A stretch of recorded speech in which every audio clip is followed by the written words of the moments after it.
Hi everyone, my name is Jessica. I'm a lawyer from Adobe's legal team. I've been helping to clarify Adobe's terms of use with input from members of our community to make sure the language is easy to understand. We know sometimes legal language only makes sense to lawyers, so I want to take a few minutes now to walk you through what has changed in this new update. A few things haven't changed at all. Now we just say them even more clearly. First, Adobe does not own your content. Hopefully that's clear. Nothing in these terms changes that basic fact. Second, we don't train generative AI models on your content unless you choose to submit it to the Adobe Stock Marketplace. Third, we have very limited rights to access your content. We will discuss those limited rights in part 2 of the video, but we made this even clearer in this update. And finally, we do not scan files on your local device, ever. So let's talk some more about what was updated and why. To make our general terms of use easier to understand, we've added some plain language summaries to key sections. We clarified the limited ways your content can be accessed, and we go into detail about that in the next video. We clarified the limited ways we use your content with our products and services. That's in part 3. Thank you for taking the time to watch this, and please check out the other 2 videos if you want more information about content access and content use.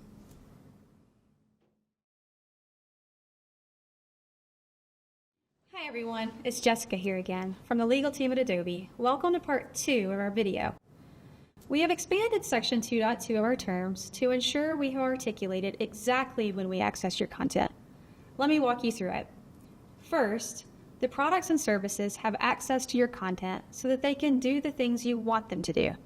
For example, this is what allows Photoshop to open and edit a file, or for you to remove an image background, or compress an image to use as a thumbnail. Second, we do not scan or review any content on your local device, such as your computer. But if you choose to upload content to our servers, it may be automatically scanned for illegal or abusive content, such as child sexual abuse material. Third, Adobe may also use automatic scanning to perform content analytics to help us understand how our products and services are being used. You can opt out of this. And finally, we added language to make it even more clear that we do not use your content to train our generative AI models, such as Adobe Firefly, unless you choose to submit that content to the Adobe Stock Marketplace. I also want to take a moment to talk about the important topic of when we use human review. These reviews are limited to the following specific scenarios. First, when you ask us to, such as when you contact our support team. Second, when you make your content publicly available. For example, if you are posting it publicly on Behance. Third, if your cloud content is flagged or reported as illegal or abusive, such as child sexual abuse materials. We will need a human to look at your content to investigate.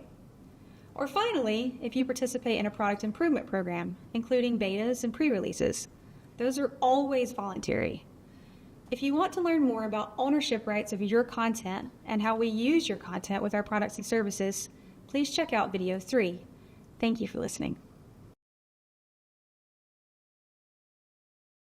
Hi everyone, Jessica here again from the Adobe legal team. This is the final video in our series, and we're going to talk about your ownership rights and how we use your content with our products and services. Our terms have always said that you own your own content. To be clear, your use of our products and services does not change that, and we cover that specific point in section 4.2 of our terms. The reason we need a license to your content is because your content is yours and you own it. And to operate our products and services for your benefit, to do the things you expect our products and services to do for you. Let me walk you through the specific rights we need to do this, and all of these rights are the standard copyright rights in the copyright statute. First, the right to reproduce your content. The products need permission to copy your content. For example, when you copy and paste between Photoshop and Illustrator. Next, the right to distribute. For example, when you publish your content from Premiere Pro to YouTube, we need your permission to distribute to YouTube for you. Next, the right to create derivative works. For example, doing something like removing a background from an image and then saving it, or creating a thumbnail. Next, the right to publicly display. This one can sound a bit broad and scary, but where we need to display your content, such as when you share it on Behance, we need a public display right to do that for you. Next is the related rights of public performance. This is similar to public display, but for video. For example, when you upload a video for review on Frame.io, we need permission to perform or play that video. Lastly is the right to sublicense. Sometimes we work with vendors to help us operate our cloud-based services. We cannot and do not give them more rights to your content than you give to us. So no third party can train on your content, just like we cannot. To be clear, the license I just talked about does not give us the right to use your content for marketing or promotion. Finally, you can also choose to help us improve our products and services, and we have made it clear in the terms how you can exercise your rights. For those who want to help Adobe improve our products and services, we need an additional license from you to govern this use. That wraps up the summary of what we changed and why. I hope this video series was helpful to you and made it easier to understand the clarifications we've made to our terms of use. Thank you for listening.